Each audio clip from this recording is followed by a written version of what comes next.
Hi everyone, ये English PYQ series का lecture number 43 है। आप सभी को पता है अभी हम एमटीएस 2022 के पेपर सॉल्व कर रहे हैं और ये एमटीएस 2022 का पेपर 14 जून 2023 शिफ्ट 1 का पेपर है। तो चलिए शुरुआत कर लेते हैं। यहाँ पर हमारा जो सबसे पहला क्वेश्चन है, इडियम्स दे रखा है। In the nick of time. In the nick of time का मतलब बताना है आपको कि in the nick of time का मतलब क्या होता है। पहला ऑप्शन दे रखा है ओनली जस्ट इन टाइम, दूसरा है फ्रीक्वेंटली, तीसरा है एवरी टाइम और चौथा है मीन टाइम। अब आपको बताना है in the nick of time का मतलब क्या होता है। तो in the nick of time का मतलब होता है जस्ट इन टाइम। ये चीज़ याद रखना कि in the nick of time मतलब only only just in time, ठीक है, समय के अंदर। ठीक है, in the nick of time उस इसके लिए हम इस ईडियम्स का यूज करते हैं। दूसरा क्वेश्चन देख लेते हैं। दूसरा क्वेश्चन है यहाँ पर, pay attention to what's happening and make adjustment based on your personal experience. आपको फिल इन द ब्लैंक्स भरना है और आपको बताना है इसमें क्या आएगा। पे अटेंशन, आपको मतलब ऑथर बोल रहा है कि पे अटेंशन, अपनी अटेंशन पे करो टू व्हाट्स हैपनिंग, कि क्या चल रहा है इसके ऊपर, एंड मेक एडजस्टमेंट्स, आपको कुछ चेंजेस करने हैं, एडजस्टमेंट करने हैं based on your personal experience. किसके बेसिस पर? अपने पर्सनल एक्सपीरियंस के बेसिस पे, और जो चल रहा है उसको देखते हुए आपको एडजस्टमेंट मतलब कुछ चेंजेस करने हैं। एडजस्टमेंट का मतलब होता है कुछ चेंजेस करने हैं। ठीक है, अब कौन, और यहाँ पर सबसे सुटेबल वर्ड होगा वो क्या है? तो देखो, जो सुटेबल वर्ड होगा वो होगा आपका रीजनेबल। कि आपको रीजनेबल चेंजेस करने हैं। अगर हम बात करें रीजनेबल एडजस्टमेंट के मतलब क्या होता है, मैं अगर देखूँ, अगर मैं पूरा इसको लिखता हूँ, रीजनेबल एडजस्टमेंट। रीजनेबल का मतलब बेसिकली आप ये समझो कि रीजनेबल का मतलब होता है फेयर, प्रैक्टिकल, सेंसिबल। अगर मैं सिर्फ रीजनेबल का मतलब देखता हूँ तो रीजनेबल का मतलब होता है फेयर, प्रैक्टिकल। कहते हैं ना यार, कोई लॉजिक तो रीजनेबल होना चाहिए, मतलब फेयर होना चाहिए, प्रैक्टिकल होना चाहिए, रीजनेबल। और रीजनेबल एडजस्टमेंट की बात करूँ तो इसका मतलब हो गया चेंजेस। अगर पूरे इस वर्ड के दो वर्ड को मिला के हम बात कर रहे हैं तो इसका मतलब होता है changes that are sensible, that changes that are sensible. ठीक है, जो changes that are sensible and logical भी लिख सकते हो, that are sensible and logical. Reasonable adjustment का मतलब होता है changes that are sensible and logical. मतलब रीजनेबल एडजस्टमेंट का मतलब होता है ऐसे चेंजेस जो लॉजिकल हों और सेंसिबल हों, तो इसलिए यहाँ पर रीजनेबल वर्ड आपका आएगा। अभी हम और देख लेते हैं, जैसे कि हमारा है इम्पार्शियल। इम्पार्शियल का मतलब आपको बताना है। इम्पार्शियल का मतलब होता है किसी की साइड ना लेना। नॉट फेवर एनी साइड लिख सकते हो। इसका मतलब क्या लिख सकते हो? Not favour any side, not favour any side. ठीक है, किसी की साइड ना लेना, पार्शियल ना होना। पार्शियल का मतलब होता है किसी एक तरफ झुकाव होना, और इम्पार्शियल का मतलब होता है किसी की साइड ना लेना, किसी का फेवर ना लेना। ऑनेस्ट मतलब ईमानदार होता है, ये बात आपको पता है। प्लेसिड, प्लेसिड का मतलब होता है काम।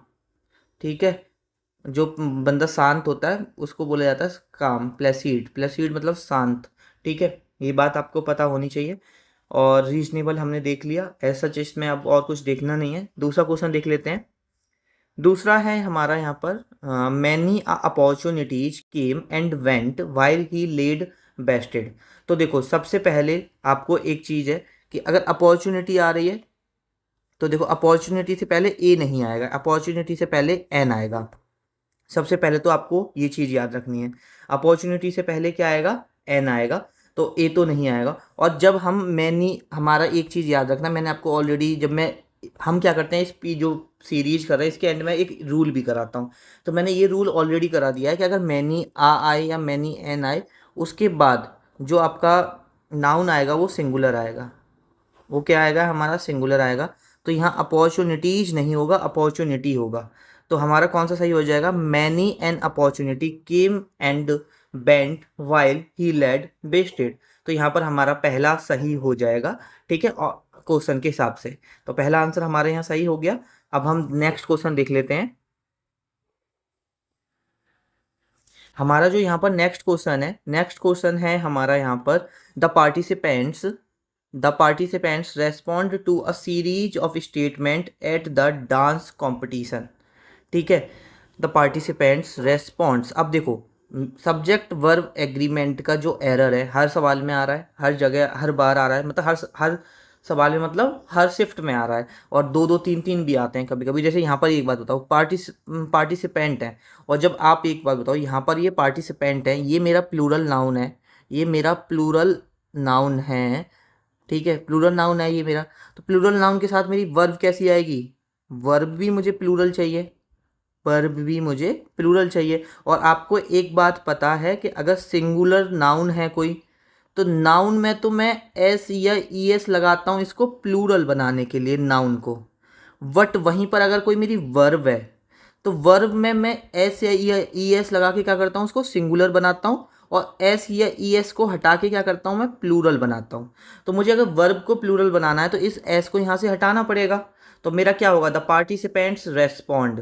तो यहाँ पर मेरा जिस पार्ट में हमारा रेस्पॉन्ड होगा वो वाला पार्ट हमारा गलत हो जाएगा। तो ऑप्शन के हिसाब से हमारा ये वाला सही हो जाएगा, द पार्टिसिपेंट्स रेस्पॉन्ड्स नहीं आएगा, रेस्पॉन्ड आएगा, ठीक है। सब्जेक्ट वर्ब एग्रीमेंट का सबसे आसान सवाल है, ठीक है, आराम से आप कर सकते हो। नेक्स्ट है यहाँ पर, neither of the political factions have had much interest in environmental intent. अब देखो ये भी मैं ऑलरेडी बता चुका हूँ कि अगर कहीं पर नाइदर का यूज हो रहा है, ठीक है, मैंने ये जो रूल कराता हूँ वो ये ऑलरेडी रूल करा चुके हैं कि नाइदर के साथ जो हमारी हेल्पिंग वर्ब यूज होती है ना, जो हमारी हेल्पिंग वर्ब यूज होती है वो कौन सी होती है, सिंगुलर होती है। ये मैं आपको ऑलरेडी बता चुका हूँ। तो यहाँ पर अगर मेरा नाइदर आ रहा है, neither of the political factions, अब यहाँ पर एस लगा है नहीं लगा उससे मतलब नहीं है। अगर मेरा सेंटेंस में नाइदर है तो यहाँ पर हैव नहीं आएगा, यहाँ पर है जाएगा। तो ठीक है, तो मेरा किस पार्ट में एरर हो जाएगा, तो मेरा इस वाले पार्ट में। अच्छा मुझे क्या करना है, एक minute, if select the most appropriate option to substitute. अच्छा मुझे करेक्शन करना है, तो basically neither of the political faction, ठीक है, neither of the political faction has के बाद हैव तो आएगा नहीं, हैज के बाद थर्ड फॉर्म आएगी, हैज के बाद हैव नहीं आएगा, और वैसे भी यहाँ फैक्शंस होना चाहिए तो इसलिए ये भी गलत है। तो neither of the political faction has had. अब आप बोलोगे हैज हैड कैसे आ गया, तो देखो हैज एक तो हेल्पिंग वर्ब है, और हैज अपने साथ हैव की थर्ड फॉर्म क्या बना दी मैंने, हैड। ये मेरी मेन वर्ब है, ये हेल्पिंग वर्ब नहीं है, ये मेरी मेन वर्ब है, ठीक है। तो इसलिए यहाँ पर हैड आ रहा है मेरा, हैज हैड, ठीक है। उसके बाद नेक्स्ट क्वेश्चन है, lumbar has many beyond home building. Lumbar basically एक मतलब जो लकड़ी घर बनाने के लिए यूज की जाती है उसको लंबर बोलते हैं। तो वो कहना चाह रहा है कि lumbar has many beyond home building, कि लंबर से ऐसा नहीं है मतलब बहुत सारी चीज़ें और भी हैं किसके अलावा, होम बिल्डिंग के अलावा, कि लंबर से सिर्फ घर ही नहीं, घर बनाने के अलावा भी, बियॉन्ड होम बिल्डिंग मतलब होम बिल्डिंग के अलावा भी। तो यहाँ पर क्या है, यूजेस, कि लंबर के बहुत सारे यूजेस हैं बियॉन्ड द होम बिल्डिंग, सिर्फ ऐसा नहीं है कि होम बिल्डिंग के लिए ही लंबर का यूज होता है। तो यहाँ पर मेरा क्या आ जाएगा, यहाँ पर मेरा आ जाएगा यूजेस, ठीक है। तो ये तो बहुत आसान था, लंबर हैज़ मैनी यूजेस, तो ये थोड़ा आसान था। नेक्स्ट क्वेश्चन देख लेते हैं। नेक्स्ट क्वेश्चन है हमारा, don't start to think we have won this game certainly gentleman. अभी वॉन दिस गेम सर्टेनली मुझे क्या बताना है, ब्रैकेटेड टेक्स्ट है यहाँ पर, select the option that the correct idiom.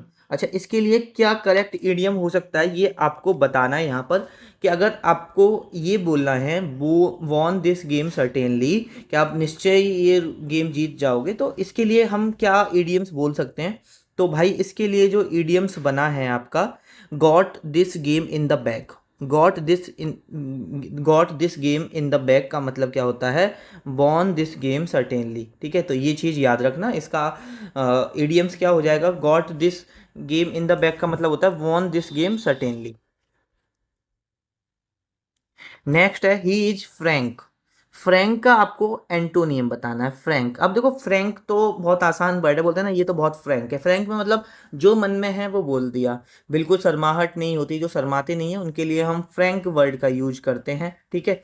Frank का मतलब अगर आप पेपर में अगर दिया जाएगा तो इस तरह से दिया जाएगा, showing your thoughts and feeling clearly, कि अपनी जो थॉट्स हैं और अपनी फीलिंग है उनको क्लियरली रखना, उसको फ्रैंक बोलेंगे। अगर लिखना चाहते हो तो एक बार लिखा देता हूँ, अगर पेपर में देंगे तो वो ऐसे पूछेगा, शोइंग योर, अगर वन वर्ड दे दिया तो wait a second, showing your thought, showing your thought and feelings, thoughts and feelings clearly, feelings clearly, ठीक है।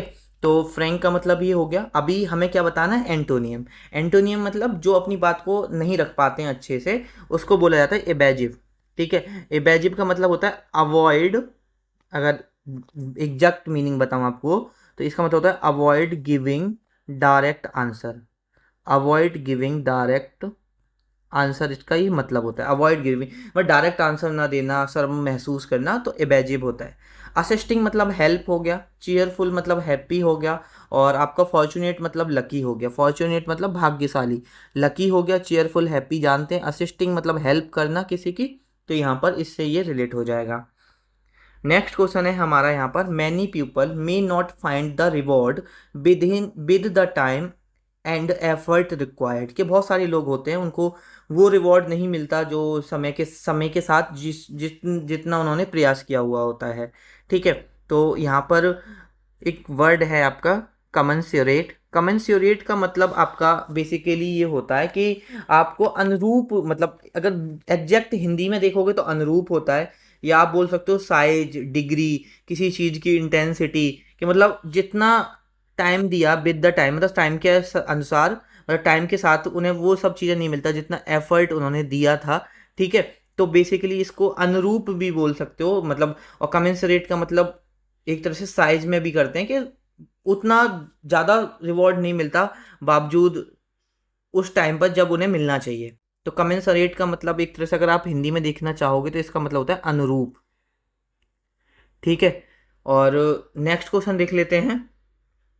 नेक्स्ट क्वेश्चन है, select the correctly spelled word.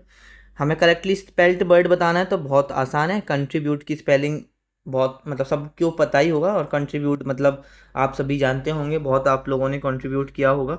ठीक है, उसके बाद है 4 sentence are given out of which 3 have spelling error.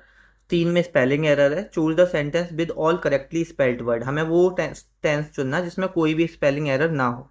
तो देखो, माइक्रोसॉफ्ट अगर मैं पहला पढ़ता हूँ, Microsoft announced plans to make bids to acquire white dance. अब देखो, अक्वायर में एक सी आती है, डबल सी नहीं आती, तो ये चीज़ ध्यान रखना। अक्वायर की सही स्पेलिंग यहाँ पर आपकी ये हो जाएगी। उसके बाद, the job of the artist is make the revolution perceptible. ठीक है, एक सेकेंड, इसको वापस से आके चेक करेंगे। तीसरा देखते हैं, except that it will be rooted in awkward. तो देखो, ऑकवर्ड की स्पेलिंग क्या होती है, AWKWARD। ऑकवर्ड की स्पेलिंग आपकी यहाँ पर ये हो जाएगी। तो ऑकवर्ड की स्पेलिंग गलत दे रखी है, W 2 बार आता है ऑकवर्ड में। उसके बाद, she use the 14th amendment to achieve.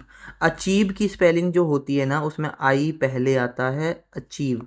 तो बेसिकली जो हमने सेकंड देखा था वो हमारा सही हो जाएगा। The job of the artist की स्पेलिंग सही है, रिवोल्यूशन की सही है, परसिप्टेबल की सही है।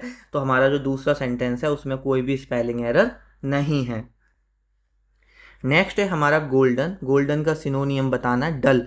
डल का मतलब होता है बोरिंग, भद्दा। ठीक है, तो ये तो नहीं होगा। ग्लमी का मतलब होता है dark, dim, unhappy, unhappy, sad, ये सब ग्लमी का होता है, तो ये भी गोल्डन का नहीं होगा। डार्क का मतलब होता है अंधेरा, ये तो आप सभी ही जानते होंगे। ठीक है, तो साइनिंग, गोल्डन का एक ही सिनोनियम यहाँ पर हो जाएगा, साइनिंग। उसके बाद है next, the NCGG has been set up to assist in bringing about governance reforms through studies. अब देखो, यहाँ पर द NCG, ठीक है, has been set up to assist in मेरी क्या है, प्रपोजिशन है। इन मेरी क्या है, प्रपोजिशन है। और आपको एक बात पता है, प्रपोजिशन के बाद क्या आता है, ऑब्जेक्ट आता है। अब देखो, जब मुझे ऑब्जेक्ट चाहिए और यहाँ पर वर्ब है, और जब अब मुझे वर्ब को नाउन बनाना है, क्योंकि ऑब्जेक्ट मेरा या तो नाउन होगा या प्रोनाउन होगा, और जब मुझे वर्ब को नाउन बनाना है तो हम क्या बनाएंगे, जिरेंड। आपने सबने पढ़ा होगा जिरेंड क्या होता है। वर्ब में अगर मैं ING लगा दूं तो वो क्या बन जाता है मेरा, वो बन जाता है मेरा जिरंड। ठीक है, वो मेरा क्या बन जाएगा, वो मेरा जिरंड बन जाएगा। तो यहाँ पर इन ब्रिंगिंग नहीं, इन ब्रिंग नहीं होगा, यहाँ पर क्या हो जाएगा, इन ब्रिंगिंग हो जाएगा। तो ये बात आपको पता होनी चाहिए। कहाँ पर है हमारा, ये वाले पार्ट में हमारा एरर है। नेक्स्ट देख लेते हैं। Next, I try to eat less meat and more vegetables. मैं मतलब कम मीट खाना चाहता हूँ लेकिन वेजिटेबल्स ज़्यादा खाना चाहता हूँ। ठीक है, less meat and more vegetable, यहाँ भी एंड के बाद कंपेरेटिव डिग्री है, यहाँ भी एंड से पहले comparative degree. I try to eat bar plus 2+B1 है जो हम बताते हैं, वो भी यहाँ पे फॉलो हो रहा है। तो यहाँ पर क्या आ जाएगा हमारा, नो इम्प्रूवमेंट आ जाएगा। 14th का क्या हो जाएगा, 4th यहाँ पर सही हो जाएगा। उसके बाद नेक्स्ट है Eddie just panics when it gets close nearer the end. देखो यहाँ पर मुझे कंपैरेटिव डिग्री की कोई ज़रूरत नहीं है, यहाँ पर नियर द एंड आएगा, ये आप सभी जानते हो। ये तुम इस पर तो मैं काफ़ी सवाल करा चुका हूँ, ठीक है। कंपैरेटिव डिग्री की जब मुझे ज़रूरत ही नहीं है तो कंपैरेटिव डिग्री बनाकर मैं सुपरफ्लॉस कर दूंगा, ठीक है। क्लोज नियर द एंड, तो यहाँ पर हमारा पॉजिटिव डिग्री आएगा। उसके बाद नेक्स्ट है हमारा the only one shattered their monotony why his visit was Krishna, ठीक है। तो देखो द ओनली वन, मुझे यहाँ क्या चाहिए, मुझे यहाँ सब्जेक्टिव केस चाहिए, ठीक है। पहली बात हुम एवर और हु एवर में आप कंफ्यूज हो सकते हो, वॉट एवर नहीं आएगा क्योंकि पर्सन के लिए यूज कर रहे हैं, और बिच एवर भी नहीं आएगा। अब हु एवर या हुम एवर, अभी मुझे सब्जेक्टिव केस चाहिए क्योंकि सब यहाँ पर मेरी वर्ब आ रही है। अब इसके लिए मुझे कोई सब्जेक्ट चाहिए, तो इसके लिए मुझे कोई सब्जेक्ट चाहिए, तो बेटा सेकेंड, जब मुझे इसके लिए सब्जेक्ट चाहिए तो यहाँ पर क्या हो जाएगा, यहाँ पर हो जाएगा हु एवर, ठीक है। The only one who ever shattered there, मतलब सब्जेक्टिव केस चाहिए था इसलिए मैंने हु एवर लगाया। अगर मुझे ऑब्जेक्टिव केस चाहिए होता, यहाँ पर ऑलरेडी सब्जेक्ट होता इस वर्ब के लिए, तो फिर मैं यहाँ पर हुम एवर आता। तो ये चीज़ हमेशा ध्यान रखना कि अगर कोई वर्ब है तो उसको, उसके लिए मुझे एक सब्जेक्ट चाहिए ही होगा, तो इसी उस हिसाब से हम यहाँ पर देखते हैं, अगर हु और हुम में अगर हमें डिसाइड करना पड़ता है तो। उसके बाद है इर्रेवरेंट। इर्रेवरेंट का आपको मतलब बताना है कि इर्रेवरेंट का मतलब क्या होता है, और फिर उसका हम एंटोनियम देखेंगे कि उसका उल्टा शब्द क्या होगा। तो देखो इर्रेवरेंट का मतलब होता है किसी की इज्जत ना करना, ठीक है, उसको कम रेस्पेक्ट देना, लेकिंग ऑफ रेस्पेक्ट भी बोल सकते हो, आदर सत्कार में कमी, लेकिंग ऑफ रेस्पेक्ट आप यहाँ पर बोल सकते हो, लेकिंग ऑफ रेस्पेक्ट, इर्रेवरेंट, ठीक है। और उसके बाद है हमारा, इसमें एंटोनियम पूछा है, तो लेकिंग ऑफ रेस्पेक्ट का जो एंटोनियम है वो क्या हो जाएगा यहाँ पर, रेस्पेक्टफुल, यहाँ पर एंटोनियम हो जाएगा, ठीक है। ये तो सभी पता है। उसके बाद रीस्टोरेशन की बात करें, रीस्टोरेशन का मतलब होता है किसी चीज़ को वापस से ओरिजिनल कंडीशन में लेके आना, क्या होता है, रीस्टोरेशन होता है, ये आपको शायद पता होगा, ठीक है। Bringing back to the original condition is called restoration, मतलब रीस्टोर करना, वापस से बिल्कुल जैसा था वैसा करना। उसके बाद है डोरमेंट। डोरमेंट का मतलब होता है इनएक्टिव, तो ये चीज़ याद रखना, ये पेपर पॉइंट ऑफ व्यू से इम्पोर्टेंट है। डोरमेंट का मतलब क्या होता है, इनएक्टिव होता है। और रिलेवेंट, रिलेवेंट का मतलब होता है एक तरह से अप्रोप्रिएट, कोई चीज़ अप्रोप्रिएट होती है, बोलते हैं ना ये तो रिलेवेंट है, ये तो उपयुक्त है, ये तो अप्रोप्रिएट है, ठीक है। तो यहाँ पर मेरा अप्रोप्रिएट सही हो जाएगा, रिलेवेंट का क्या हो जाएगा मेरा यहाँ पर अप्रोप्रिएट हो जाएगा।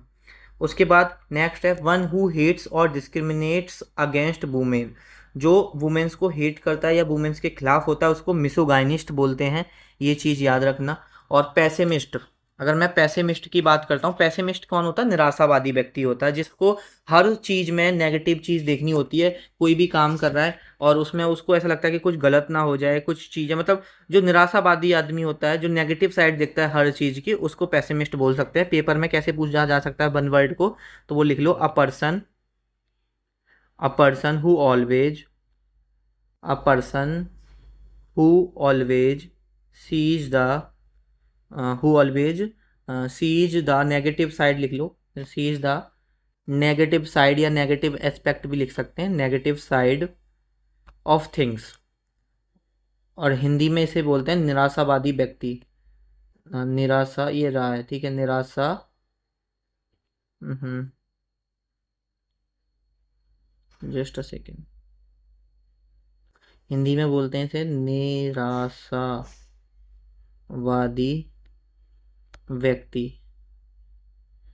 निराशावादी व्यक्ति। फेमिनिस्ट, फेमिनिस्ट कौन होता है, तो फेमिनिस्ट बेसिकली वो होता है जो ये मतलब जो ये, मतलब फेमिनिस्ट वो बंदा होता है जो ये इस चीज़ में भरोसा करता है कि फीमेल्स को भी इक्वल राइट और इक्वल अपॉर्चुनिटी मिलनी चाहिए। अ person who believes in equal right and opportunity for women, ठीक है। उसके बाद अथीस्ट, अथीस्ट होता है जो भगवान में बिलीव नहीं करता, भगवान का होना, एग्जिस्टेंस ऑफ गॉड में बिलीव नहीं करता, उस इंसान को हम क्या बोलेंगे, अथीस्ट बोलेंगे, ठीक है।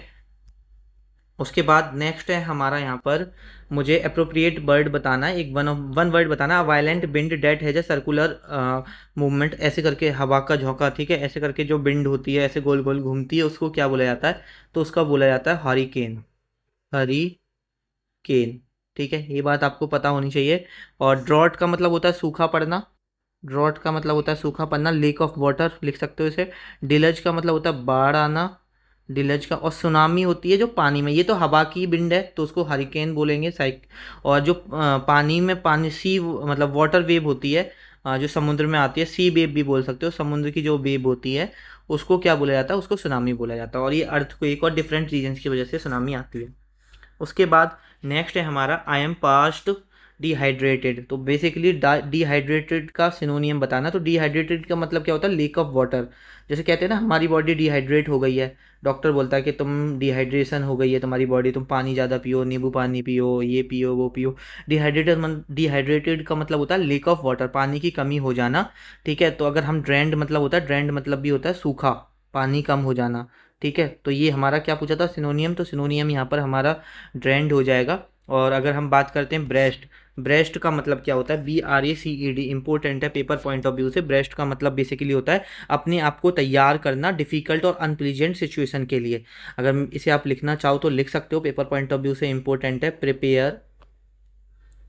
Prepare one self for something, prepare one self for something difficult, difficult and unpleasant, unpleasant.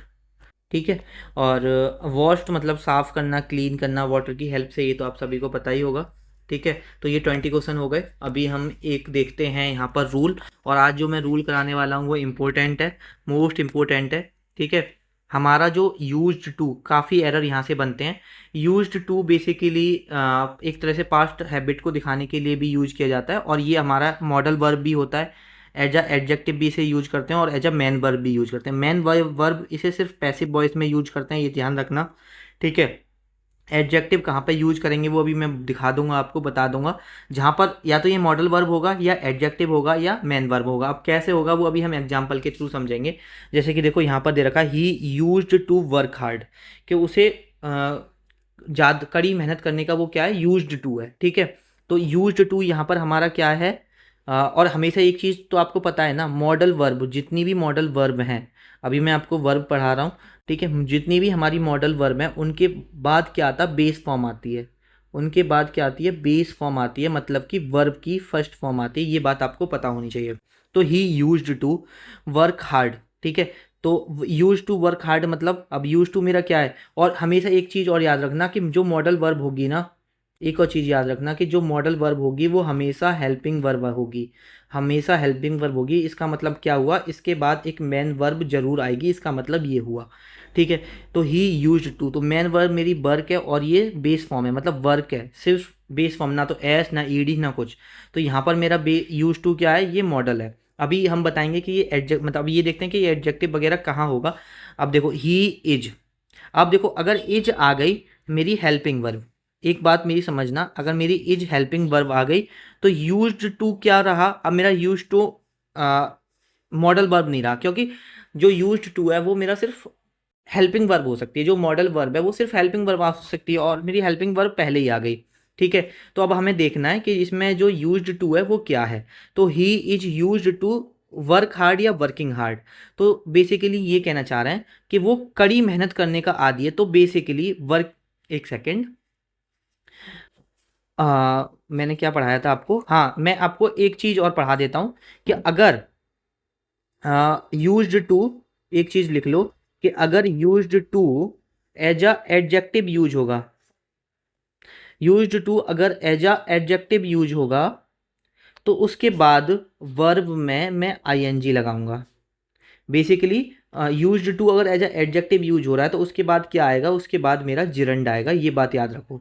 अभी कैसे, थोड़ा समझो। देखो ही इज यूज्ड टू, अब देखो ये हेल्पिंग वर्ब है।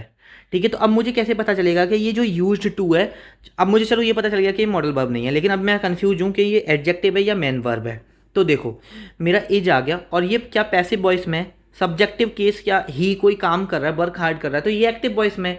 और जो मेन वर्ब यूज टू होगी वो सिर्फ पैसिव वॉइस में होगी। तो यहाँ पर हमारा ये पैसिव वॉइस तो है नहीं, तो कहने का मतलब एडजेक्टिव है, तो ही इज यूज्ड टू। और जब ये एडजेक्टिव है तो मेरा वर्क नहीं आएगा, वर्किंग आएगा, क्योंकि इसके बाद एडजेक्टिव के बाद मुझे क्या चाहिए, नाउन।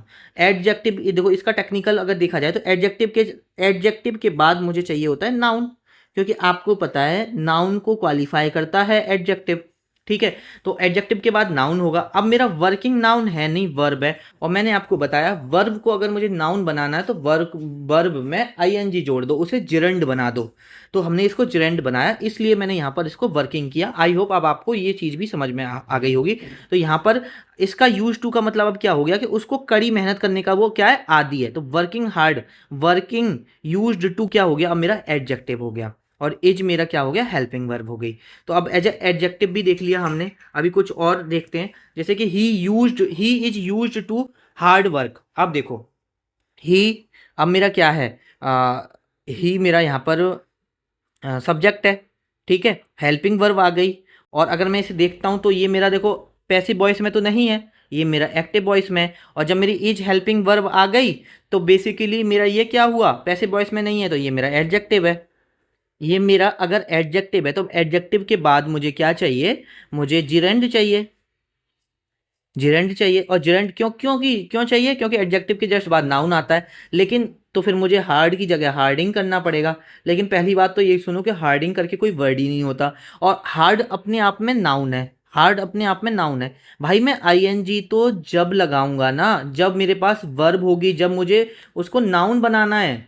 और नाउन कैसे बनता है, सॉरी, नाउन कैसे बनता है, जब मैं वर्ब में आईएनजी लगा देता हूं तब मेरा नाउन बनता है।